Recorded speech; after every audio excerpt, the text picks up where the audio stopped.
His daughter had been gone for 2 years. Only then did the father realize she was missing. Just as he was about to lash out, he realized he couldn't even remember her name. Looking back, she used to be so clingy, always making excuses just to see him. Yet, he never wanted anything to do with her. But starting 2 years ago, that cheerful, warm girl became cold and distant. She now exuded an overwhelming aura, becoming a completely different person. She dealt with the servants who bullied her, and none of them dared to disrespect her again. When he happened to run into her, she simply walked past with a cold, blank stare. When asked why she didn't greet them, she arrogantly replied, "You're not worthy." Little did they know, Lizzie was no longer the same. In her past life, the Emperor vowed to forge her into a living weapon. Lizzie thought she would become a cherished knight. Her mother died giving birth to her, so her family saw her as a curse. As she grew up, her talent for swordsmanship began to shine, far surpassing the other knights. Desperate for her family's validation, "You will be forged into a demon sword to protect the Empire." She gladly accepted the Emperor's offer, not truly understanding the weight of those words. Fragments of Oshrit, stripped from monsters. Lizzie was forced to consume them every day. Through brutal experiments, she lost her physical form and was forged into a demon sword. In the end, she was no longer the Duke of Ronin's daughter, but a demon sword guarding the Empire. Though Kira was now a blade, her consciousness remained clear. The Emperor used Kira to execute every mage involved in her forging. He even used her to slaughter her own kin. While the Emperor's achievements with Kira were praised for eternity, Lizzie was tormented daily by the sins she carried. She prayed every day for a second chance at life. She wanted to personally punish the Emperor who tortured her and never be a cursed blade again. After countless pleas, the gods finally answered. She was reborn. She sat up quickly at the age of 13, but accidentally stumbled. That's right. This is what it feels like to have a human body again. After enduring 400 years of torture, a miracle had finally occurred. At this very moment, she wants revenge. She swore to drag the Empire into an endless abyss. Looking at the girl in the mirror after all this time, she had almost forgotten what she used to look like. Who could have imagined? Not long ago, she was still a sapphire-encrusted blade. Summer has arrived. Before her rebirth, she loathed summer most. But now, everything is different. She asked the maid what year it was. The maid replied, "The 298th year of the Empire." Now, Lizzie exuded such a powerful and oppressive aura. The maid didn't even dare to look her in the eye. "My lady, the Duke is returning soon." "I know." Her family used to blame her for her mother's death, while she did everything just to please them. Now, she won't waste another drop of emotion on them, because she has done nothing wrong. Despite being reborn, the power of Oshrit still lingers within her. She can feel it at any moment. She can say with pride, "I am powerful." No one celebrated her birthday. It was expected. She wasn't disappointed. She wrote an application for the imperial tutor position, waiting for the right moment to send it. Standing before her mother's portrait, she offered one last white flower. She told her mother that she was choosing a path that leads to an endless abyss. Lizzie had already designed her revenge plan. She remembered a genius who would rule the Empire. The current 13th prince, Dylan. Her goal was to tame Dylan and turn him into a tyrant. Only then would disaster strike the Empire. After 2 years of preparation, today she finally takes the first step toward revenge. This woman is a master of manipulation. Meeting the prince for the first time, she wore a simple white dress and a wreath of blue flowers. She dressed in the exact same style as the prince's late mother. The prince had dearly loved his mother, and she was certain he would fall for this tactic. Today was the day Lizzie set off for the imperial palace. Using the influence of the ducal house, she became an honorary knight and secured the position of swordsmanship tutor. This was her first and final time accepting help from her family. From now on, she would hold no more grudges against them. She would focus all her energy on one thing: revenge against the imperial family. Arriving at the palace, "Your Highness, I am your new tutor." Dylan's gaze seemed blank and dull, but Lizzie knew that beneath his harmless exterior, he was a man of cold-blooded decisiveness. Her goal was to conquer Dylan's heart and groom him into a tyrant. "Do you have any questions, Your Highness? Such as why I was chosen to be your teacher?" But Dylan remained silent. He simply reached out to shake her hand, but the moment their hands brushed, he felt her fingers graze provocatively against his palm. To tame a boy who grew up surrounded by women, she had to ensure she remained unpredictable. Later, as they sat down for tea, the servant pouring the tea accidentally spilled it while stealing a glance at Lizzie. Lizzie noticed a subtle change in Dylan's expression. Dylan didn't say much, but that servant would likely be dismissed. Just then, a butterfly landed on her flower wreath. This, too, was one of Lizzie's little tricks. She had intentionally smeared honey on the wreath. Sure enough, Dylan showed interest. "From now on, you are my tutor." Gaining his respect at their first meeting was the successful first step. During Dylan's first swordsmanship lesson, he held back, hiding his true strength. "It means he's wary of me."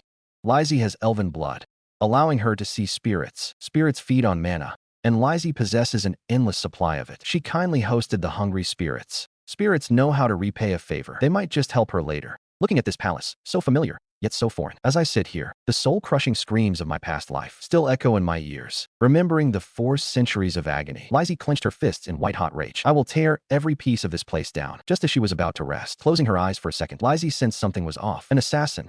With a swift backhand strike, the man hit the floor, dead before he could even process it. They said, "You were just an honorary knight. a knight in name only. Little did he know, she'd mastered the blade. While his ancestors were still in diapers, assassinated on her very first day, it seems the battle for the throne is quite cutthroat. Just like Dylan, Lizzie was also hiding her true strength. She had no choice but to use magic to dispose of the body. This was clearly an inside job by the royals. The list of suspects is endless. Dylan never showed his hand, which is how he survived until the end. Now that Lizzie is his tutor, the 13th prince taking up the sword is a blatant declaration for the throne. Surely, an assassin had targeted Dylan as well. As Lizzie debated whether to help, a muffled wail echoed down the silent corridor. Looks like he's already handled it and cleaned up the mess perfectly. For the next week, they went about their lives as usual. Neither of them breathed a word about that night. Lizzie even asked the servants about Dylan's character. They all said he was a saint, quiet, upright, and without a greedy bone in his body. So innocent, they said. Innocent while he was gutting assassins?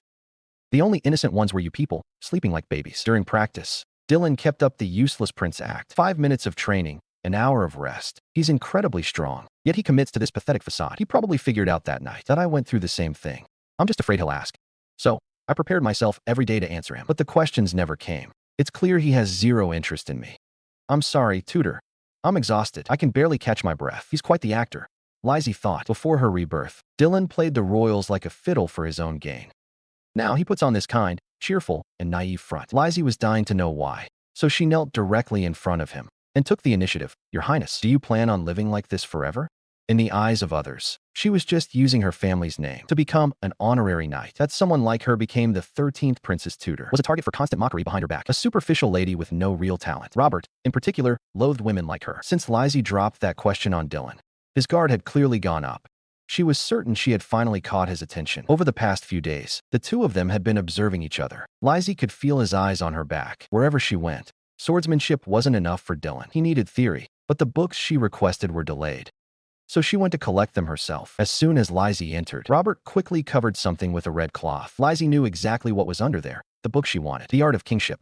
Robert believed a worthless person didn't deserve to read such a masterpiece. Faced with his delusional arrogance, Lizzie put him in his place with a reality check. She began reciting the book with total composure, only for Robert to cut her off. What good is memorization? Do you even understand it? He had no idea that as a witness to the rise and fall of emperors for 400 years, she knew every ruler's personal take on that book. Humiliated, Robert snapped. Why waste time serving a dead man walking? Teaching him this knowledge is a lost cause. The smile instantly vanished from Lizzie's face. The entire atmosphere shifted as her aura turned cold. Robert was visibly shaken by Lizzie's overwhelming aura. Count Robert, I'd advise you to watch your mouth and your actions. People who talk too much usually end up dead. With that, Lizzie took the book she wanted and left. During their theory lesson, since it's your first day of study, let's take it easy. Dylan stared at the massive Art of Kingship. This is taking it easy? Lizzie knew this would be a piece of cake for him. Dylan sighed and quietly began to study. Meanwhile, Lizzie secretly practiced her magic. Dylan surely heard about what happened at the library. Lizzie was ready. He could ask at any moment. A true predator often masquerades as the prey. His gaze shifted subtly. Tutor, I'm finished. Dylan actually took the lead to discuss the book. Do you have any questions for me? Tutor, you've never mentioned your family.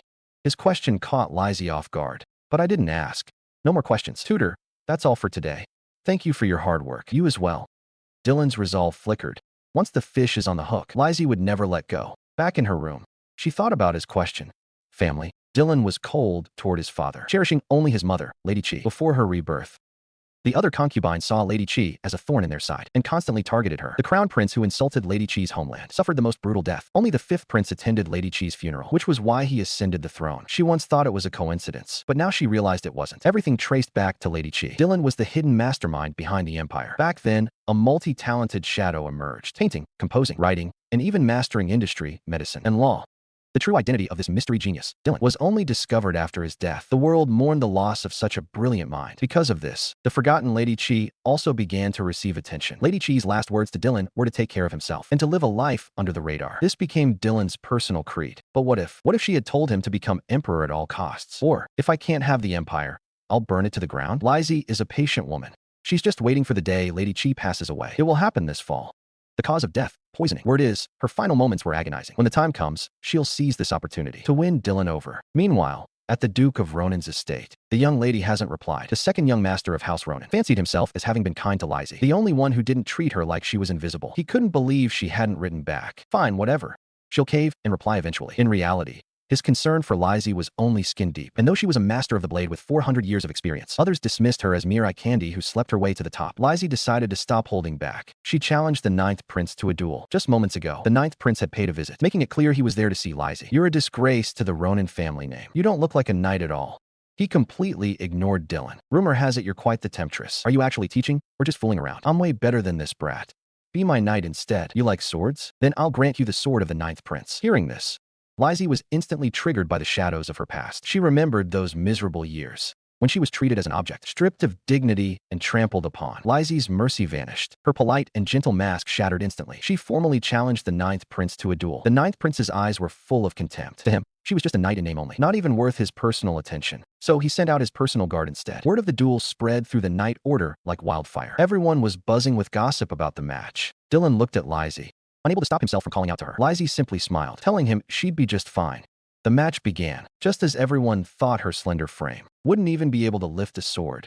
Lizzie effortlessly picked up a 220-pound iron greatsword. The guard sneered, wondering if he should go easy on her. Yet he launched a ferocious attack anyway. Lizzie didn't even flinch. She dodged him with a light, graceful sidestep. She couldn't help but taunt him. "Is this the so-called strength of a royal guard?" Her sarcasm completely set the man off. In an instant, he was out for blood.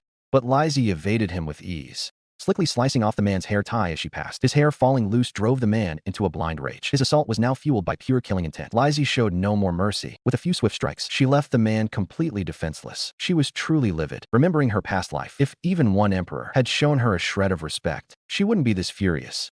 They could hear Kira's inner voice, yet they chose to ignore it. This duel became a cathartic release for Lizzie. The clean ground was suddenly splattered with the man's blood. Lizzie pointed her blade directly at the man's throat. He finally collapsed to his knees and surrendered, with lingering bloodlust in her eyes. She glanced up at the ninth prince in the stance. The prince was trembling from head to toe. To him, Lizzie looked like a total monster. He immediately stammered out an apology for his rudeness. Lizzie accepted it coldly. From that day on, she became a legend. After everyone had left, Dylan, finally, he asked his very first question.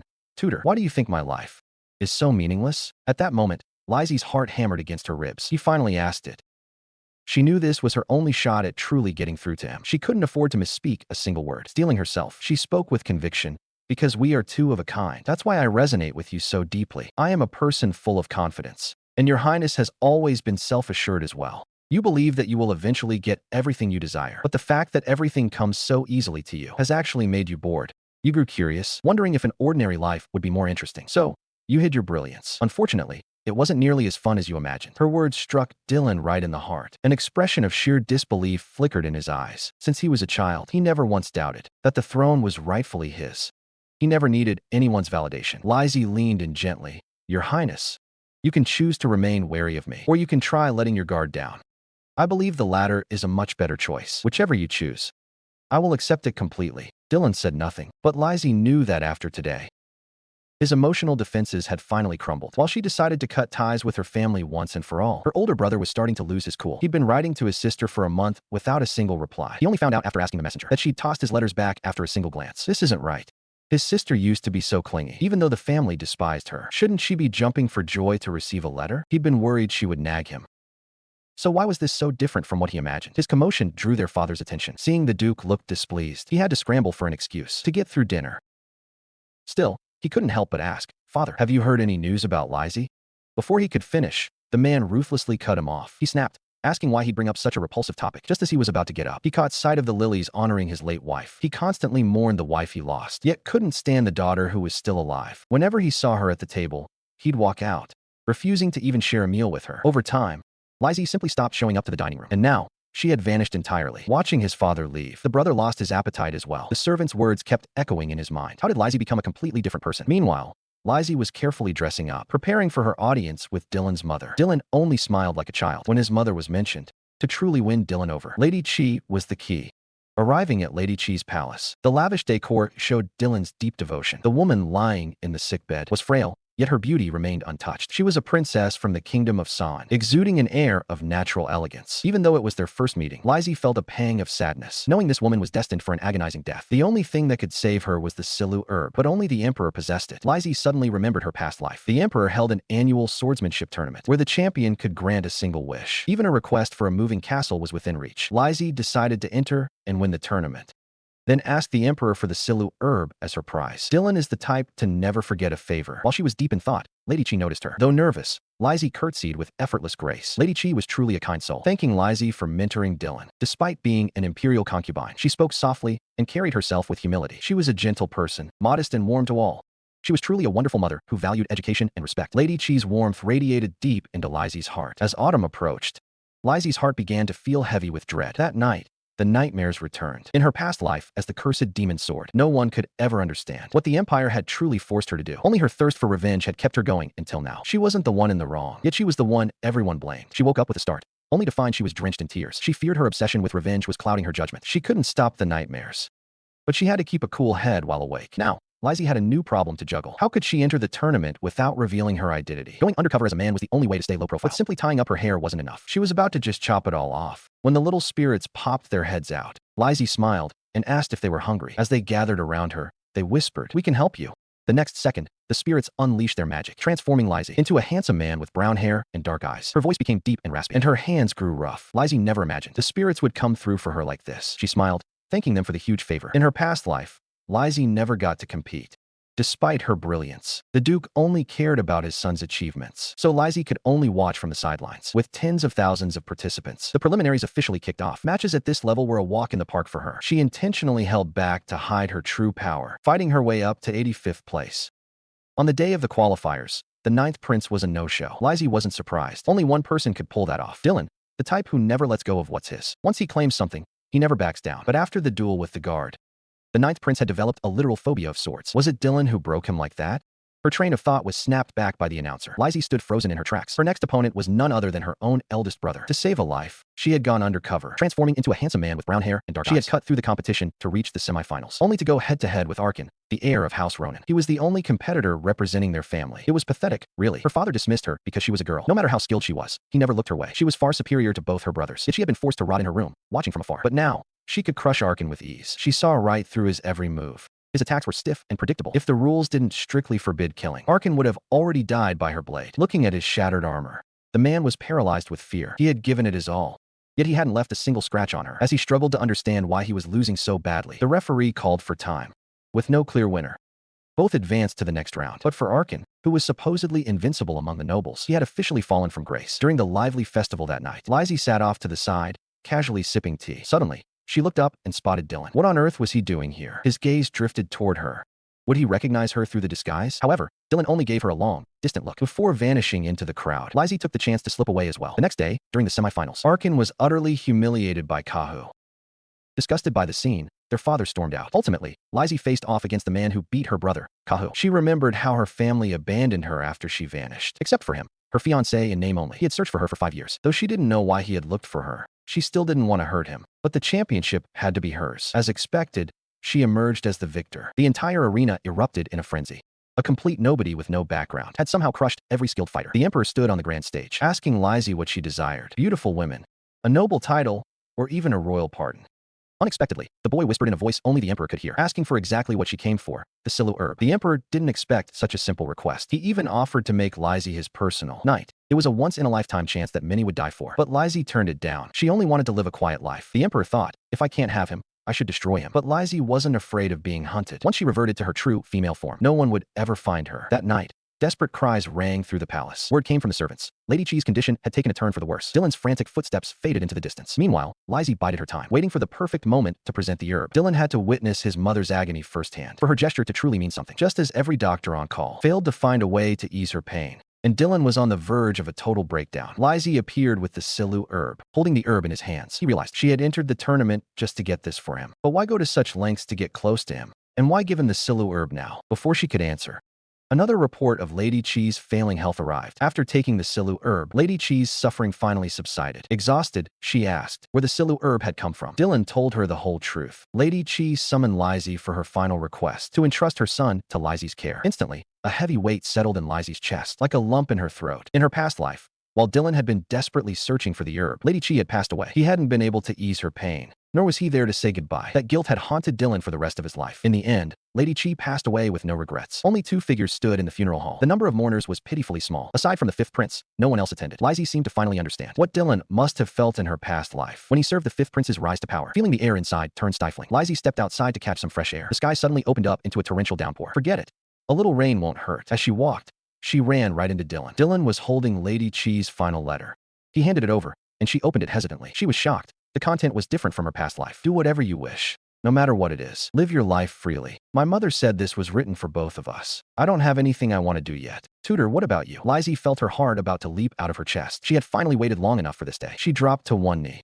Then, please, become the emperor. Allow me to be the first knight, to lead the empire by your side. Rain continued to pour in buckets around them, yet the silence between them was terrifyingly loud. Now, a sovereign should place his hand upon, vowing on a knight's honor. But Dylan didn't want to treat his teacher that way. Suddenly, the man also dropped to one knee, taking her hand. Then please, belong to me. Right now, you're the only one I have. Lisa looked at his face, unsure if it was rain or tears. Dylan was like a blank canvas now, waiting for Lisa to paint him. The funeral in the west came to an end. Only Lisa and Dylan remained in the hall. Master, what do you want? Dylan placed his entire fate in Lisa's hands. It was time to stain this blank canvas pitch black. I want you to rule the empire, and then destroy it, trample it under your feet, and turn it to ash. To this immoral request, Dylan's answer was, as you wish. Later, to hide their strength, the two chose to study deep in the mountains. Watching his teacher sleep against a tree, Dylan's mind was flooded with thoughts. Fearing she might worry, he pretended to be over the pain of his mother's death. He had long since stopped wearing black, yet his teacher still wore it constantly. A gentle breeze blew. Looking at the sleeping woman, Dylan secretly wished he could grow up faster. No matter what her wish was, he would make it come true. When one obsessive person falls for another, things go completely mad. The throne hadn't mattered to him before. But now, to satisfy his teacher's desire, he'd even send his own father to the gallows. If his teacher said it, it was the absolute truth. After 4 years of biding his time, Dylan successfully became the crown prince. Lisa became the imperial preceptor, his mentor. Their status had completely shifted. The irony was, everyone rushed to flatter Duke Ronan, praising him for raising such a fine daughter, even begging for his secret to parenting. As every word reached the man's ears, every word felt like a slap in his face. The youngest daughter he had neglected and despised was now more capable than all of his sons. Lisa watched the spectacle for a while. She couldn't stand listening to it anymore and slipped away to be alone. As soon as she sat down, her so-called family tracked her down. Her scumbag father demanded to know what trick she played to get involved with the crown prince. Lisa replied that it was none of his business. Fuming, he told her to keep a low profile from now on and not to disgrace the Ronan name. He even went as far as to say he'd love nothing more than for her to cut ties with the family. Did they really think Lisa was still that little girl they could push around? She gave a faint smile. If you could remove my name from the Ronan family registry, I would be truly grateful. The 3 men were instantly speechless. Her brother thought Lisa wanted to join another family, believing she'd struggle once she left the Ronans. But Lisa said she had never enjoyed any special treatment from this family anyway. The villa would surely be much better than the Ronan estate. Since it's a proposal that benefits us both, then please, kick me out as soon as possible. Even after Lisa left, the 3 men still hadn't snapped out of it. When Dylan found Lisa, she was writing her application to leave the family. Dylan just took a glance, not saying much. You look beautiful today, master. His entire focus was on her. Involuntarily, he reached out, gently resting his hand on her lips. Their relationship had undergone a subtle shift. This feeling of losing control made Lisa inexplicably nervous. That night, the two celebrated in the palace. Lisa promised Dylan 3 wishes. She would grant them, no matter what they were. For my first wish, master, if I am ever out of line with you in the future, please forgive me. Lisa thought that for a gentleman like Dylan, how out of line could he possibly be? No problem. What is your second wish? To name my order of knights. They were beggars Lisa had literally bought off the streets. She took them in and trained them to be master swordsmen. Because Lisa was the one who brought them, Dylan held them in high regard. Let's call them the Shadows. No one could have guessed that this casual name would one day shake the entire continent. And the third wish? Before she could even finish, the man's face turned beet red. I want to hear you sing. Lisa felt Dylan was acting strange today, but she granted his wish anyway. As her heavenly voice filled the air, a new chapter began. At the Duke of Ronan's estate, the scumbag father was in disbelief. Lisa had actually sent the family renunciation papers. They even bore the imperial seal. The matter was now out of their hands. She had always longed for her family's love. The second brother realized how cold they'd been to his sister. He felt he should comfort her wounded heart. But the eldest brother was dismissive, claiming he could easily talk her out of it. The second brother recalled their childhood, how he told their mother he wanted a sister, promising he would always protect her. Now, he was consumed by overwhelming guilt. The eldest brother arrived at the palace, only to be told the preceptor was in session and couldn't be disturbed. He barged in anyway. He wanted to see for himself just what talent his sister had to teach a prince. Watching the lesson unfold, the eldest brother was shell-shocked. Even a simple practice session showed elite-level skill. Such breathtaking talent and raw power. He realized then how dead wrong he had been. Being a tutor was actually beneath her. She could have shone so much brighter if her family hadn't clipped her wings. By the time Lisa looked back, the eldest brother had already left. The second brother saw him return, looking utterly defeated. What's wrong? He thought back to 4 years ago, the man who won the swordsmanship championship. Lisa could have claimed that glorious throne as well. What on earth had he and their father done to her all these years? Lisa realized that she had been spending too much time with Dylan lately. She needed to keep some distance from now on. It was time to find him a crown princess. The daughter of Duke Hallie seemed like the perfect candidate. At their first meeting, Mia seemed hostile toward her. She even gave her snapdragons, a subtle jab that her time with the prince was already over. Don't be greedy and just leave. Her ambition was exactly what Lisa needed. Since you're also interested in the prince, I can help you take that seat. Lisa took Mia's profile and went to see Dylan. But as she was introducing Mia, he suddenly faltered. Looking as if he had just been dealt a devastating blow. He asked her over and over, "Do you really want me to marry another woman?" Upon receiving Lisa's firm confirmation, the man's face turned terrifyingly dark. To her surprise, Mia intercepted her the next morning, crying. She said she already had a lover and had given him her heart and soul. She begged to be let off, claiming she was unfit to be princess. But she was a completely different person from the ambitious woman of yesterday. Lisa said she wouldn't force anyone. "I guess I misjudged you."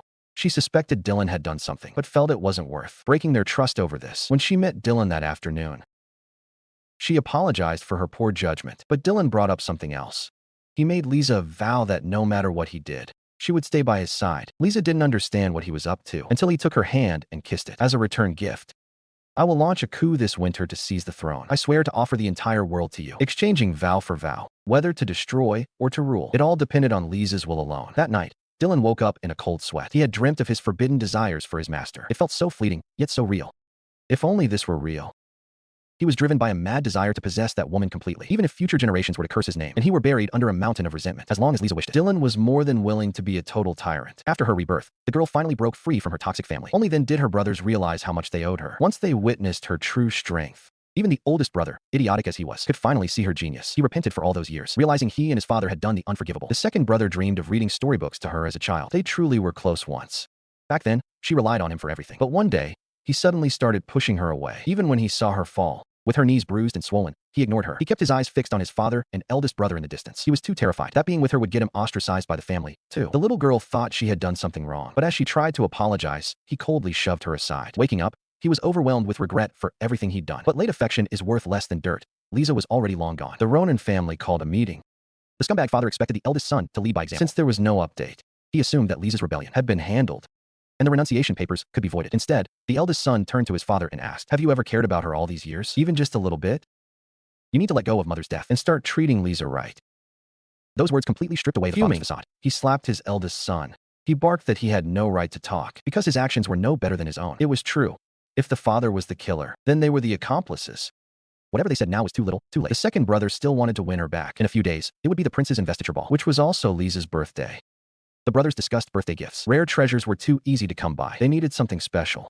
There's no sincerity in that. Girls love flowers. So, let's send her black roses. Little did they know, their self-righteous actions would nearly cost Lisa her life. On this day, Lisa and Dylan made a grand entrance. Everyone marveled at the preceptor's beauty. The moment she appeared, she was the center of attention. An attendant informed them the emperor requested Dylan's presence. Dylan only left after asking for her permission. Lisa felt that lately, Dylan seemed a bit awkward around her. He'd get startled by the slightest touch, and he barely talked to her anymore. Just as she was wondering why, Kahu approached her with an invitation. "I wonder if I might have the honor of asking you for a dance." According to etiquette, she could not refuse the first person to ask her to dance. As they danced, they became the focal point of the ballroom. People whispered about what a perfect match they were, casting admiring glances their way. But Lisa felt uneasy. A gaze from across the room made her skin crawl. She quickly finished her dance with Kahu. Just as she breathed a sigh of relief, someone grabbed her firmly by the waist. "Lisa, I need to talk to you." She was stunned that Dylan had addressed her by her name. The crowd began to buzz with gossip. Dylan led her to the balcony, only to apologize for touching her and calling her name without permission. Lisa was taken aback by this side of him. She reminded him that as the future king, he could call her whatever he liked. But Dylan insisted he respected her too much to treat her so casually. Seeing his humble attitude, Lisa smiled and said she forgave him. Dylan had almost been blinded by jealousy and possessiveness. These feelings were entirely foreign to him. He told her to get some rest and hurried away. He had no idea that the woman he loved was about to be in grave danger. Lisa looked at the night sky, admiring the moon, remembering the 400 years she spent as Kira. As a person who can speak and move, life is far too short. I must always remember my purpose for coming to the Imperial Palace. As she turned to head back, an unpleasant voice called out from behind. "Lisa, do you even realize your birthday is coming up?" Her birthday was the exact anniversary of her mother's death. "Are you just trying to call me a murderer again? I've already cut ties with all of you." Continuing this is slander against the Imperial Preceptor. The two scumbag brothers scrambled to explain that it was a misunderstanding, and they only came to celebrate. They even brought a gift. But Lisa remained cold. In a panic, the brother forced the black roses into Lisa's arms. He was lost in a moment of self-satisfaction until he saw Lisa coughing up blood. "Are you trying to kill me?" she asked. The brothers had no idea how this was happening. Lisa considered using her mana to force the poison out. She refused to collapse in front of people she didn't trust. But if it were Dylan, she could entrust herself to him completely. The brothers wanted forgiveness, yet they had nearly cost their sister her life. Lisa was truly speechless at their incompetence. Ever since an accidental touch as a child, black roses had been her downfall. To her, they were absolutely lethal. Only when she saw Dylan rushing toward her in a panic did Lisa finally allow herself to pass out. Because Dylan was the only one she could trust, the ballroom erupted into chaos. Dylan realized it was an allergic mana backflow. In severe cases, it could be fatal. The brothers tried to explain, but Dylan cut them off with a single, sharp glare. He had to save his master now.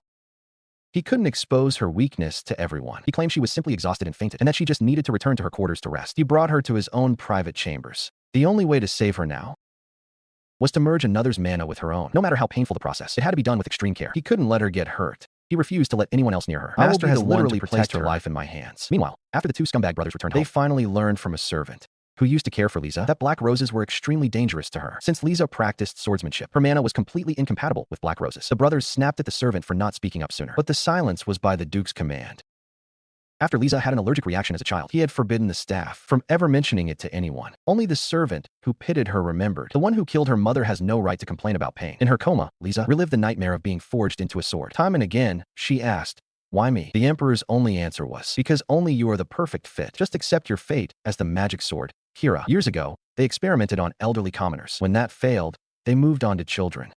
The Empire was once in an uproar over the disappearance of so many nobles, until one day, they laid eyes on the lady of House Ronin. Her talent was exactly what they needed, and as it turned out, they chose correctly. Lisa became the only successful subject. The Emperor used Kira to cut down soul after soul. For 400 years, she was consumed by a profound sense of guilt. Suddenly, a gentle voice shattered the darkness. Lisa finally woke up. Hearing the birds chirping outside the window, she felt much better. Looking at the young man beside her, she realized those soft whispers hadn't been an illusion. Seeing her awake, Dylan frantically asked if she was still in pain. She had been unconscious for 3 days and nights, and Dylan had taken care of her personally the entire time. Her trust in him had been well placed. To repay him, Lisa decided to give him a grand gift. She asked Dylan for 2 weeks of leave to travel to the Levin Mountains. This was her second time asking for leave. The first time, she had secured the Cyrus grass for him. What could she be after in the Levin Mountains this time? No matter what, he still granted Lisa's request unconditionally. Soon, she arrived at her destination for the first time. Since Dylan hadn't taken a crown princess, there was no shame of interference from in-laws. But to launch a successful coup, he absolutely needed Duke Canning's support. The Duke came out to greet her personally. He couldn't fathom what the crown prince's right-hand woman was up to. What kind of scheme did she bring from so far away? She even took the initiative to play a few games with him. Whether it was the roulette wheel or poker, Canning suffered a total defeat. Lisa just smiled and said she'd always been lucky, but only the strategist nearby could see through it. This woman possessed breathtaking intelligence. Canning didn't believe for a second she was here for leisure. "Please, let's get down to business." Rumor had it Duke Canning was searching for a family heirloom, but the mountains were crawling with monsters. Ordinary people couldn't even set foot there. "I want to make a bet with you. I'll find that heirloom for you. But as the stakes, the loser must pledge unconditional, eternal loyalty to the winner." Looking at the seemingly fragile woman, Duke Canning urged her not to risk it. In that forest, monsters that tens of thousands couldn't handle before, she intended to settle the impossible, all by herself.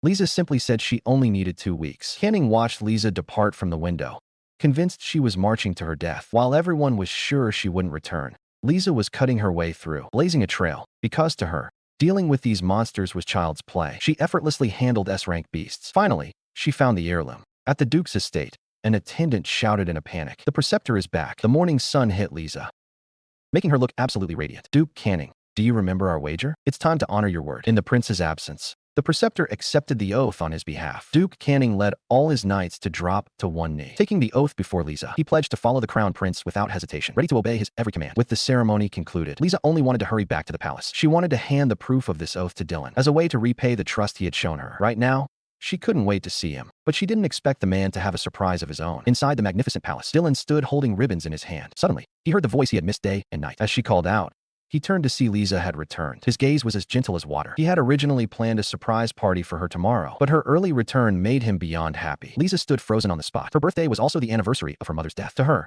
that day had always felt like a curse. Dylan helped her to a seat, taking off her shoes. He used warm water to bathe her feet, hoping to wash away the fatigue of the past few days. He even rolled up his sleeves to massage them himself. 1,000 words were condensed into one. "Master, thank you for coming into this world. Thank you for reaching out to me." After the party that night, Lisa was deeply touched by Dylan's gift. She truly loved it. It wouldn't be long before the uprising. She intended to kill the Emperor personally. Only then did Dylan notice that Lisa had never once addressed the Emperor as Your Majesty. Whatever secrets his master was hiding, he had no desire to pry. Even if he knew what of it, he was willing to do anything for her. This woman was a force of nature. For the sake of revenge, she had meticulously lurked by the prince's side, taming him into a submissive lamb. But he turned out to be crazier than her. Lisa's original plan was to expose the Emperor's crimes to the public, send him to the gallows, and execute him with her own hands. However, Dylan was slipping further and further out of her control. The day before the coup coincided with Consort Xi's death anniversary. Lisa remembered the consort's final plea, entrusting Dylan to her care. The coup was imminent. She couldn't let anyone sway her now. Emotions were a luxury she couldn't afford. She couldn't forget the 400 years of hatred and fury. Dylan was about to transform from a pure-hearted youth into a usurping tyrant. That night, they finalized the battle plan. The first priority was to seize the Imperial Palace. The secret archives would provide more than enough justification for the uprising. If the coup failed, death would be their only end. But for his master's wish, he was willing to go all the way. War was just a heartbeat away. Masked and leading his knights, Dylan stormed the palace. After taking out the Imperial guards, he headed straight for the secret archives. Meanwhile, Lisa stayed outside, leading Duke Canning's army to support Dylan. This time, she intended to leave no survivors in the capital. Inside the underground archives, Dylan flipped through records of the royal family's crimes. It was filled with every kind of illicit deal imaginable. This monarchy should have crumbled long ago. On another shelf in the library, he found a blue book with a sword crest. Dylan saw the plans for the Living Sword Project. They had kidnapped minors for these experiments. Even unborn children were on the list. The goal was to create a sentient weapon, Ashylite. Dylan recalled his master teaching him about this. Ingesting Ashylite fragments would slowly turn one into a monster, though there was only one successful case. Remembering his master's subtle expression in class, Dylan feared the worst. As he scanned the list of experimental subjects, the name of the Ronin family's eldest daughter stood out. It all clicked for Dylan. He finally understood why his master harbored such deep-seated hostility. On this restless night, a messenger pigeon arrived at the Ronin estate. The message declared martial law. The situation was dire. The son scrambled to tell his father that the prince was rebelling. The duke's first thought was Lisa. He panicked. If the coup led by the Imperial Preceptor failed, his daughter would face nothing but death. Lisa's scouts reported in. The Ronin family's forces were closing in on her position. Ready the bows, she commanded. No one stands in my way. Just as she was about to give the order to fire, she noticed the army was flying red flags. Are they joining the rebellion? The Duke led the charge, shouting that House Ronin would aid the Preceptor. But Lisa didn't need their help at all. To save his own skin, the Emperor unleashed 1,000 monsters. Little did he know, to Lisa, this was child's play. She planned to handle them single-handedly. Her father protested in a panic. Isn't that just a suicide mission? Lisa leaped from her war horse. With a casual swing of her sword, she decimated the monsters. Like a goddess of war, she addressed her soldiers. The word retreat is not in my vocabulary. I'll deal with the monsters. You all block the Emperor's reinforcements. Those are your orders. Move out now.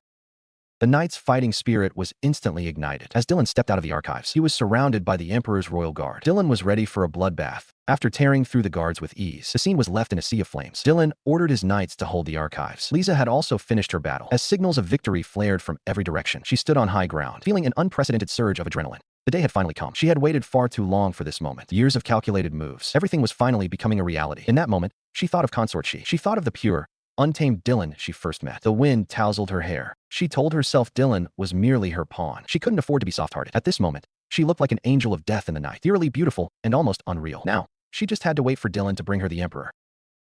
Finally, she could take her revenge personally. But hours passed by, and there was still no word. Lisa's expression darkened. She mounted her horse and bolted toward the palace. The vast hall was empty, save for the bodies of nobles scattered across the floor. A wave of intense unease washed over her. Did Dylan already kill the Emperor? She wouldn't allow years of effort to go down the drain. Behind the mountain, Dylan had cornered the Emperor. He now knew his master's true motive for approaching him was nothing more than personal vengeance against the Emperor. If he let her have her wish completely, his existence would lose its meaning. He didn't care if she hated him for it. He was going to finish the Emperor himself. But just as he was about to strike, he paused. Instead of a quick death, he thought of something far more interesting. When Lisa finally reached the palace, she feared Dylan had already dealt the fatal blow. She had clearly stated that she wanted to do it herself, but Dylan told her the Emperor was still alive. Lisa demanded to know what he had done to him. Exactly what he once did to you. I sent him to hell. He had forced the Emperor to ingest Ashylite fragments. Now, no matter what, he couldn't die. Master, you can dispose of him or torture him as you please. If you wish, you can even forge him into a sword and let him suffer for all eternity. Master, this is my perfect gift to you. Don't you think I deserve a little praise? Lisa had always wanted a more just retribution. After all, turning a human into a sword was a monstrous act that defied humanity. Dylan had completely lost it. Lisa couldn't help but feel a surge of fear toward him. Part of her wanted to run, but thinking rationally, Dylan had perfectly dismantled the royal family. Wasn't this exactly what she had wanted all along? Lisa reached out and cupped Dylan's face. She praised him, saying he did a wonderful job. Dylan's coup was a success, and the situation was quickly brought under control. But Lisa wasn't as happy as she thought she'd be. Things were spiraling out of her control. Just as she emerged from the water, Lisa saw the spirits appearing by the bath. She asked them if they would help her. If she ever decided to run away, the spirits circled in the air. Kind soul, we will always stand by your side. Cruelty in the past leads to a lifetime of regret. After the new emperor took the throne, everyone was desperate to suck up to the Ronin family. But no one knew that Lisa had already officially renounced her family. The scumbag father still held out hope, thinking she only applied to leave to protect the family in case the coup failed. But the eldest brother told him to wake up. Lisa became the 13th prince's tutor, simply because she never wanted to see them again. Lisa had once tried everything to please her brother, but he had told her not to waste her breath. He claimed he'd never see her as his sister. Looking back now, he was drowning in regret. They had countless chances to make it right, but they blew every single one. Lisa wouldn't forgive them now. All they could do was hope that time might eventually heal her wounds. Meanwhile, Lisa was rattled by the change in Dylan. Deep down, it was because he was growing up too fast. A maid announced that Kahu was requesting an audience. He was the first to congratulate her on becoming the imperial preceptor. Kahu had a keen sense for the flow of time. Lisa suspected he might also be a regressor. After a few pleasantries, Kahu took his leave. Lisa realized she should have celebrated with Dylan yesterday. She felt a bit guilty for avoiding him. So, she decided to dress up for the occasion. After all, this was their first night with their new titles. The first dinner. But, in fact, Dylan had been keeping tabs on Liz's movements. The Black Knight reported a private meeting with Kahu. That Kahu guy again. He had heard rumors about a past engagement between Kahu and his teacher. Dylan felt a clear sense of crisis. While waiting for Liz to arrive, Dylan couldn't understand why he was suddenly so nervous. As the footsteps drew closer, Liz greets the son of the Empire. Her pure white gown made her look even more stunning. He couldn't help but blush at the sight. Drinking alone is a bit boring. Liz suggested playing a game of truth. If you can't answer the question, you lose. The loser must grant the winner one wish. Dylan took the lead.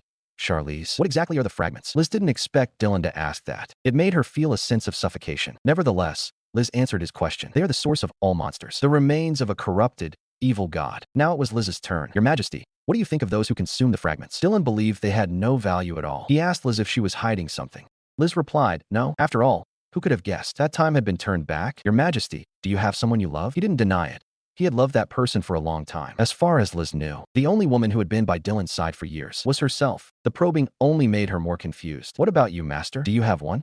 When Liz heard the question, the person who came to mind was unexpectedly Kahu. She knew very well it wasn't love, but she couldn't forget that during the days she was missing, Kahu was the only one who searched for her. She was grateful and wanted to protect that sincere connection. Liz firmly answered, no. Then she asked her final question. May I know who it is that your Majesty loves? Dylan panicked. His intuition told him that once his master knew his true feelings, he would be abandoned. So, Dylan chose to admit defeat. He didn't realize that even as he acted calm, he couldn't hide the underlying tension. Liz's suspicions were confirmed.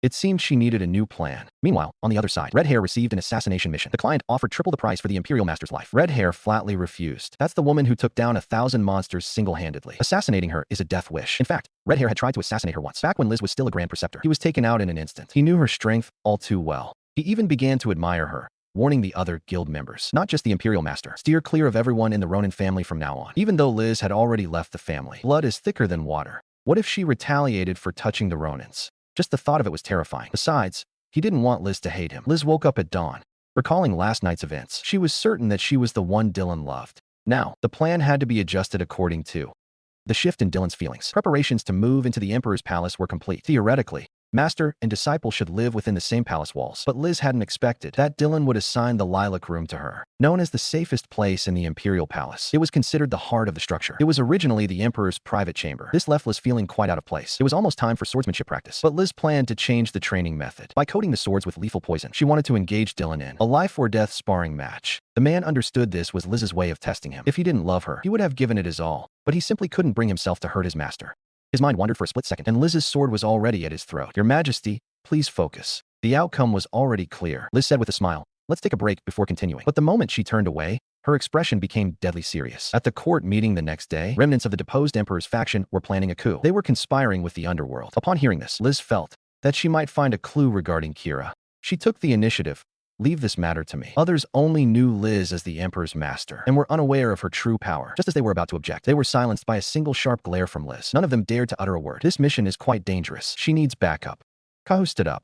He volunteered to assist the Imperial Master. Dylan trusted his master's decision and hoped Kahu would serve her well. After entering the underworld's territory, the air was thick with a sense of dread. Monsters appeared from time to time to block their path, but Liz dispatched them with ease. Seeing her prowess, Kahu was inevitably struck with shock. He recalled the Liz in his memories, just a noble lady who yearned for her family's love. But now, she was terrifyingly strong. Who exactly was she? After battling for most of the day, Kahu invited Liz to rest at his home, to observe Kahu more closely, and see if he was also a regressor like her. Liz accepted his invitation. Once they arrived at Kahu's house, Liz immediately sent a message via carrier pigeon to inform the emperor, claiming it was to improve efficiency. She decided to stay the night at Kahu's. When the message reached him, a certain someone's face turned grim. Is Master testing me? Or does she truly have feelings for Kahu? Dylan could no longer keep his cool. He was driven mad by the desire to possess his master. The 3-day suppression mission soon ended successfully. As soon as Liz returned to the palace, Dylan couldn't wait to see her. Noticing his master wearing an outfit he had never seen before, he guessed it was a gift from Kahu. He wanted to tear the dress to shreds, but could only clench his fists, struggling to suppress his jealousy and possessiveness. With a forced smile, he asked, "Did you have a good time, master?" Upon hearing that she enjoyed herself, Dylan asked further, "Do you like young Duke Kahu?" Liz knew he was testing her. If she said she liked Kahu, perhaps Dylan would give up. "Yes, Your Majesty, I do like him." Dylan smiled and said it was good news, but his grip on her hand tightened noticeably. Though it was autumn, he felt the air around him burning like midsummer. The Emperor threw a victory ball for Liz and Kahu. Liz arrived in a white gauze dress, arm in arm with Kahu, feeling a bit out of place. Kahu suggested getting some food first. The moment he stepped away, Dylan approached Liz. "Master, I've come to take back the first dance that was stolen from me." Dylan was referring to the Crown Prince's investiture ball, where her first dance had been with Kahu. Liz felt as though she had fallen into a trap, yet she still accepted Dylan's invitation. The two became the center of attention on the dance floor. People whispered that it wasn't just a dance. It was a masterpiece. Only Kahu watched the scene in shock. A few days ago, the tailor shop he had trusted for a decade suddenly refused to make his suit. And now, the tuxedo His Majesty was wearing was identical to the one he had originally ordered. A wild thought crossed his mind. He needed to verify it. Kahu waited until the dance ended to approach the Emperor. "Your Majesty, if I may, I wish to marry the Imperial Master. After all, we are both of marriageable age."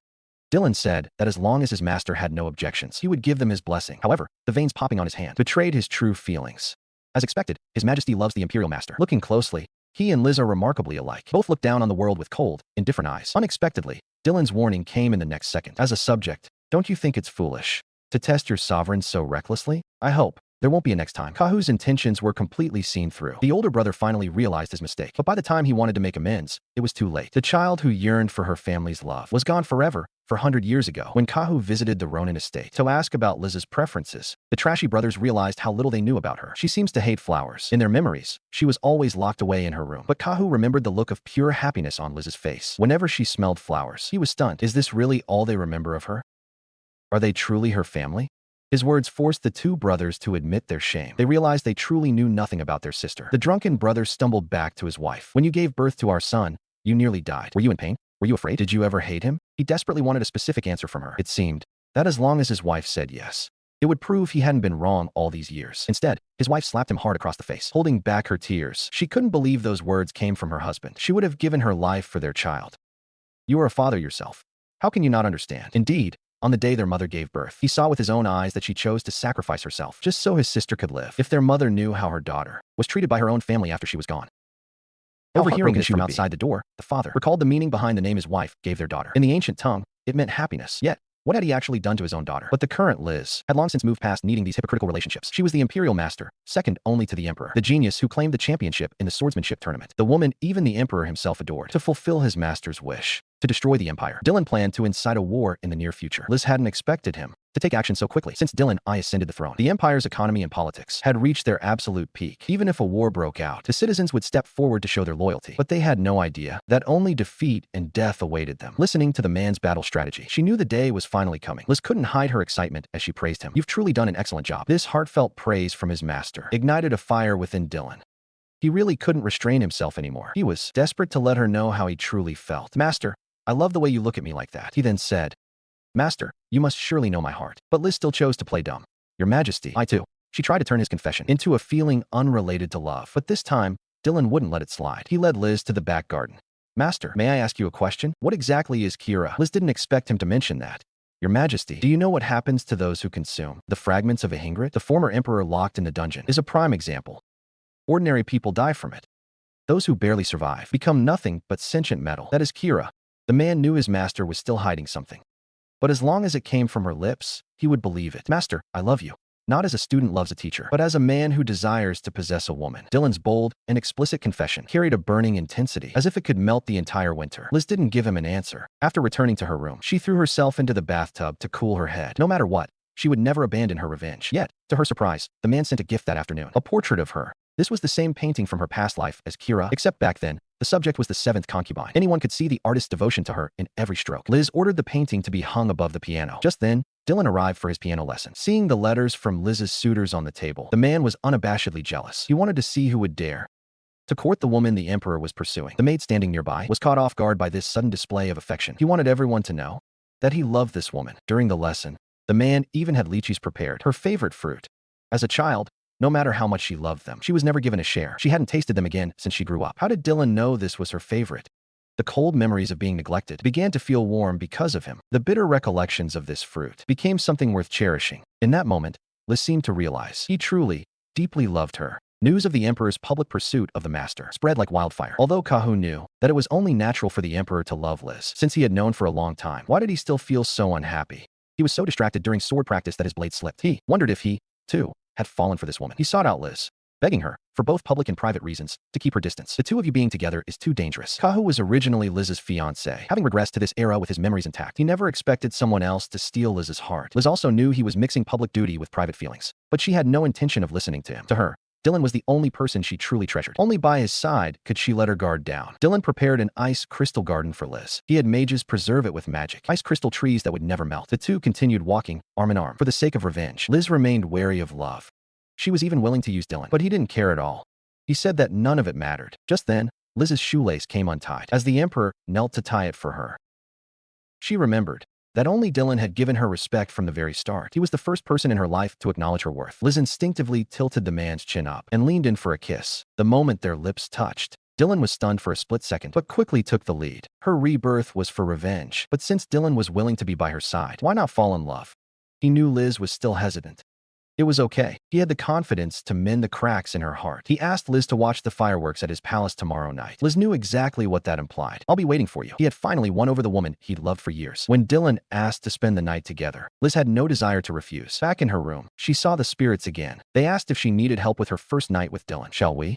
A sprinkle of spirit dust will make the experience divine. But Liz declined. She didn't want outside forces to drive her feelings for him. She wanted to experience and confirm it as her true self. The following night, Liz arrived as promised. As the fireworks lit up the sky, Dylan spoke about his first impression of Liz. It felt like destiny, he said, as if you were always meant to be mine. Coming here tonight means you've given your consent. If you have regrets, I can stop at any time. Liz made it clear she had no regrets. In that moment, they truly belonged to each other. When Liz opened her eyes, Dylan was already awake. He had been watching her for a long while. Dylan held her hand tightly and kissed it gently. It was also the first time he called her by her name. What is our relationship now? According to palace protocol, an emperor cannot have a lover. A woman entering the harem must be either an empress or a concubine. But those titles meant nothing to Liz. We are lovers. The man was beyond satisfied to hear those words. He couldn't wait to go public with their relationship. That way, no one else would dare set eyes on her. While the man was intoxicated by love, Liz hadn't forgotten her original goal: revenge. Still, she felt that things weren't so bad as they were. The romance between the master and the emperor became the talk of the capital. Most people offered their blessings, but Kahu began to feel troubled. So it turned out like this after all. If the emperor wanted Liz to be empress, he would have announced the engagement. Why call her a lover? Protocol and rules meant nothing to either of them. Laws and systems couldn't restrain the emperor. If that wasn't the mark of a tyrant, what was? Furthermore, in these times of peace, he heard the military was undergoing intense training. Kahu couldn't figure out what Liz's true motive was. Just thinking about her brought a sharp pang of heartache. Now that their relationship was official, even during training sessions, they were shamelessly affectionate. No one could resist such a charming and handsome puppy. Referencing his devoted nature, Liz leaned in for a kiss.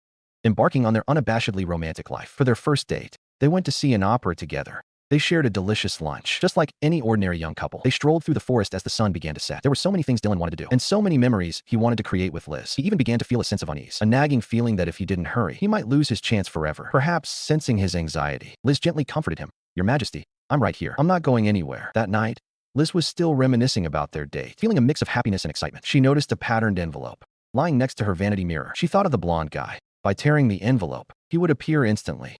Is there new intel from the magic tower? As the envelope was torn open, the blonde appeared in the room.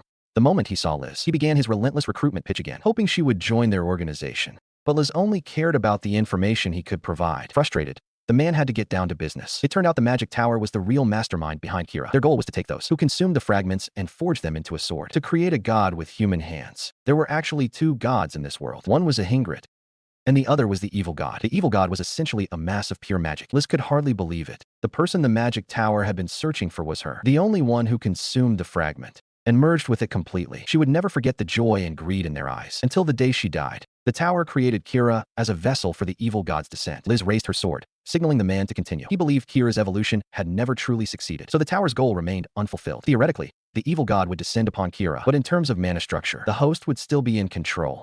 The host would gradually absorb the evil god, ultimately becoming the evil god themselves. Your intel is intriguing, Liz said, but I still have no intention of joining you.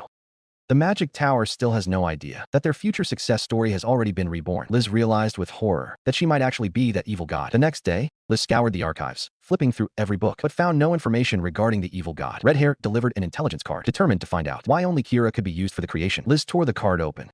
The blonde man appeared once more. He had new information. He told her that out of jealousy, the evil god shattered the primary god, Ihingrit, into countless fragments. Every few centuries, the purest and most high-grade fragment would be born in human form. Their defining trait was an undeniable, overwhelming talent. Undeniable talent. Liz realized he was describing none other than Dylan. The blonde man, however, mistakenly assumed that Liz herself was the fragment of Ihingrit. After all, at 13, she had proven her genius by becoming the prince's tutor. She had even molded the overlooked 13th prince into the emperor. That was why he desperately wanted her to join their cause. But the core nature of the evil god was an innate murderous intent toward Ihingrit. The blonde claimed he was there to protect the true fragment, which he believed was Liz. Little did he know, Liz was actually Kira. Only Liz knew that if she were indeed the evil god, she would eventually be the one to kill Dylan. That night, as the man whispered her name in her ear, Liz found it impossible to sleep. She had once thought that if she and Dylan destroyed the Empire together, they might finally find true happiness. But now, it all felt so hollow and out of reach. To save Dylan's life, Liz felt she had no choice but to leave him. She believed he would still live a good life without her. She never could have imagined that the pawn she had personally groomed, that he is a fragment of Ihingrit, and as the evil god, she might lose control of her bloodlust and kill him. To save Dylan's life, Liz felt her only choice was to leave him. She sought out the blonde and agreed to join their organization. They set a time for him to pick her up, as she still had other loose ends to tie up. Liz went alone to the underground archives and burned every book regarding the Kira project. 400 years ago, she was forged into a demonic sword, enduring endless agony. She was reborn to mold Dylan into a monarch. But that past was now drifting away, turning to ash in her hands. Suddenly, Liz thought of Kahu. He still remembered the past life. She had to meet him one last time. Kahu didn't understand why Liz was seeking him out until she asked him point blank, "Do you still have memories of our past life?" Kahu nodded, stating he only remembered searching for her for a very long time. He had no memory of what happened after. Liz felt he wasn't lying. Good. Even now, he had no idea she was Kira. On the way back, the beautiful sky made her yearn for Dylan. She walked with him under the setting sun. Unless something changed, this would be their final walk. Dylan had to attend to state affairs. Though he was loath to leave, he believed they would meet again tomorrow. Dylan left with a smile, completely unaware of the lingering sadness in Liz's eyes. That night, Liz appeared in the dungeon, draped in a black cloak. She pushed open the cell door, revealing the former emperor, Dietrich, now a prisoner. He was muttering curses to himself, clearly having lost his mind. Yet, he recognized Liz instantly. He knew he had turned her into the demonic sword. "Kira," he asked, "how are you still human? I thought I had already forged you into a blade." Listen closely, Dietrich. Your empire has already fallen. Flames have swept across the entire land. The countless citizens of your precious empire have all turned to ash. I'm glad you've regained your memories. As the man wailed in despair, shouting impossible, Liz drew her sword. With a single strike, she finished the one who had dragged her into the abyss. Liz finally avenged 400 years of hatred. She set the place ablaze. Honestly, she should have done this a long time ago. Standing amidst the raging fire, all Liz could think about was Dylan. Her bloody vengeance really had nothing to do with him. She was the one who had twisted his once upright heart. It was time for her to leave. I only hope that Dylan can live a good life. At dawn, the blonde and his organization arrived as promised. Liz turned back for one last look at the palace. She had always intended to tame Dylan for her own ends. But looking back at their sweet moments, she realized she was the one who had been tamed. Liz vanished completely within the magic circle. Attendants reported a fire in the dungeon. The Imperial Master was also missing. The guards and other prisoners were safe, except for the former emperor, who was dead. Dylan looked at the body on the floor. He figured that for Liz, killing the shadow of her past was a significant shock. He thought she just needed some time to clear her head. She'll be back soon. As spring arrived, Dylan returned triumphant from the war. He was sure his master would be back to celebrate with him. But when he opened the door, he was met only with silence. It's okay. She should be back by summer. He ordered the maids to prepare her summer gowns. Then autumn passed. Then winter. Dylan told the maids to discard the out-of-season clothes. Prepare the winter gowns. It will be very cold when Master returns. After waiting for 3 people who had fled, he lost his mind. The once gentle puppy had completely turned to the dark side. The woman who had tried every way to get close to him had abandoned him right after taming him. He swore to find her, no matter the cost, even if he had to turn her into a specimen just to keep her by his side. When Dylan was very young, he grew weary of the endless suspicion and infighting in the palace. He felt that everything was meaningless. He used to play with a chessboard, playing a game to see which of the 49 members would die first. But his mother, the imperial concubine, taught him, "You must not kill, because you are never without a choice." Though he didn't quite understand why, he still obeyed his mother's words. From that day forward, He hid his sharp edges. He became the 13th prince, a man with no presence at all, until a girl named Charlize appeared. He knew from a single glance that she had an agenda. He didn't understand. If she wanted to rise to the top, there were far easier ways. Why did she insist on approaching him? Yet, spending time with her, he found himself drawn in. A deep desire to possess this woman took hold of him. He fell into the swamp known as Charlize. When he saw other men approach her, Dylan wanted nothing more than to cut off their hands. But when facing Charlize, he would instantly hide that terrifying face and turn back into the gentle puppy. Yes, Dylan had always been a master of disguise. But now, she was gone. I won't leave you. I will always stay by your side. It turned out those promises were all a joke. In the 3rd year of Dylan's reign, the boy had grown up.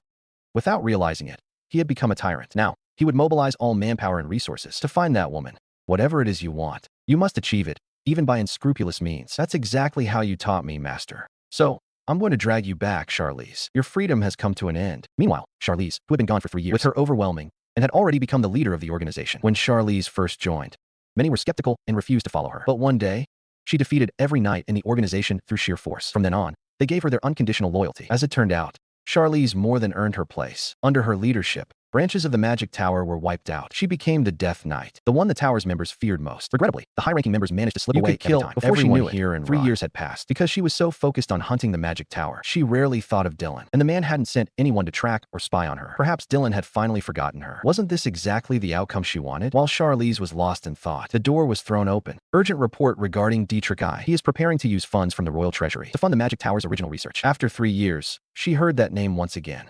Charlize never expected that he would ever involve himself with the Magic Tower. She couldn't understand. The Imperial family had never meddled in the conflict between the tower and the organization. Why the sudden intervention now? At this rate, the tragedy of Project Kira would repeat itself. Once the tower gained royal backing, they would make a comeback. If Project Kira was implemented, the tower's high-ranking officials would surely resurface. Charlize planned to seize this perfect opportunity to wipe out the Magic Tower. The risk was high, but it was a chance worth taking. Meanwhile, in the underground archives, Dylan didn't understand. Why did his master only look into a Hingrit's technology? She seemed furious at everything related to Kira. She harbored a deep desire for vengeance, as if Project Kira had already succeeded. She only burned the records concerning Kira. He thought about it for a moment, then brushed it off. None of that mattered to him now. Nothing was important anymore. His master's departure had driven him to madness. Now, his only obsession was finding Charlize. Everything was in place. He would capture her, no matter what it took. When the organization reached their destination, they realized it was all a setup. The Imperial Knights weren't there to protect the Magic Tower or the Emperor. As Charlize was surrounded by the Knights, she realized she had been the target all along. He had calculated everything. He knew Liz wouldn't raise a hand against his men. She had no choice but to surrender. One by one, the organization members fell. And then, Dylan appeared. You really haven't changed a bit, Charlize Ronan. Dylan gripped her chin. To finally possess you completely. I've come for you. Facing her former lover again, Charlize felt he was a complete stranger. After 3 years of running from the man she loved, she was finally caught. The Dylan before her was unrecognizable and terrifying. The gentle gentleman of the past was gone. His eyes were filled with cold resentment. His touch was no longer tender. He asked her repeatedly why she had left him. When Charlize remained silent, he snapped, "Fine, it doesn't matter. I've caught you now. From now on, you stay by my side. Your members are all in my hands. Dry and cross. Wendy, even the blonde one, if you want. Let's see if you can bear to leave these precious friends behind." Liz told herself she never saw them as friends. But after 3 years of facing death together, she even remembered all their names. She couldn't let them die because of her. Seeing her silence, Dylan pulled her into a harsh embrace. "I've made my decision. I won't give you another chance to regret it." Only then did Liz realize that the boy who once held on to his morals was gone. "Your Majesty, you've changed." "Of course I have. You never came back." "How long? Did you expect me to stay the same? Did you expect me to stay the same until the day I die? Wasn't it you who turned me into this person?" Charlize kept her lips pressed tight, utterly speechless. It was true. She was the one who groomed him into a tyrant. Who else could she blame? But how could a true fragment of a Hingrit exude such a dark and sinister aura? Dylan ordered the organization members to be locked up. "I haven't killed them yet. But don't breathe a sigh of relief just yet, Master. What I am capable of doing, I'm sure you know better than anyone." Charlize tried to stop him in a panic, but Dylan was in no mood to listen. "Master, how I deal with them depends entirely on what you do next. From now on, stay by my side. Your eyes must see no one but me." Dylan confined Liz in a nearby corner of the estate, placing her under heavy guard by his knights. She needed to get out and assess the current situation, but the knights blocked her path. By His Majesty's order, you are not permitted to leave. Just as Charlize was about to force her way out, Dylan pushed the door open. Liz urgently asked where her companions were held, only to see a smirk form on Dylan's lips. "How can you ignore me? To worry about someone else?" Dylan gently caressed her face, and it was then that Liz truly realized the Dylan she once loved was completely gone. For now, she had to play along with his whims. She couldn't afford to provoke him. Dylan leaned in slowly toward Liz, ordering her not to speak to other men, not to look at other men. "You only look at me. Care only for me." Dylan's presence was now suffocating. In the carriage back to the palace, Dylan reached out, signaling Liz to come closer. She could have refused, but to avoid angering him further, she chose to comply. She even said she had missed him during these 3 years, but the man was no longer convinced. He pulled her toward him with force and kissed her against her will. Charlize, not one to back down, immediately bit him hard enough to draw blood. "Your way of kissing is quite unique, master, but I like it. Your Majesty, please let me go." The empire had developed rapidly over these 3 years, achieving an era of peace and prosperity. Yet, strangely, fear was written all over everyone's face in the palace. As soon as she entered the palace, the maids flocked to her. Her former personal maid was moved to tears. "Imperial Master, we are so happy to have you back." The maid led Charlize to the Empress's palace. She was still just the Imperial Master. How could she stay in the Empress's quarters? It was outrageous. Dylan had sat here every single night, longing for Charlize's return. When it came down to it, it was she who had driven him to this madness. Liz noticed a red jewelry box on the side. Inside was a pair of sapphire earrings. Only then did she realize that all the jewelry in the room were pieces she had once truly loved. Even the small trinkets she hadn't cared much for were all perfectly preserved. Dylan must have handpicked these things she liked while waiting for her to come home. And so he waited for 1 year, 2 years, 3 years. Liz could feel Dylan's suffocating possessiveness and his extreme love-hate. Love is truly that powerful. It can drive even the most rational man insane. Yet Dylan jumped in without looking back. Charlize's heart grew heavy with guilt because she didn't want Dylan to get hurt. Fate had destined them never to be together forever. Meanwhile, Kahu was also deeply troubled. It turned out he had also been pining for Liz these past 3 years. If only he had known sooner that it would be his last conversation with Liz. He should have held on to her.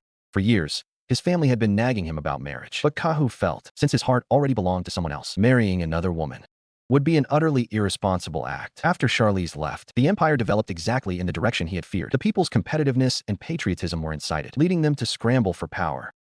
Wars broke out both at home and abroad, leaving the entire continent in turmoil. While His Majesty hasn't abandoned his last shred of reason yet, that only makes him more terrifying. Young Duke, if a pet bird flies away in search of freedom, do you think the fault lies in not breaking its wings, or in the one who built the cage? When the Emperor asked him that, Kahu felt that Dylan's last thread of sanity was about to snap.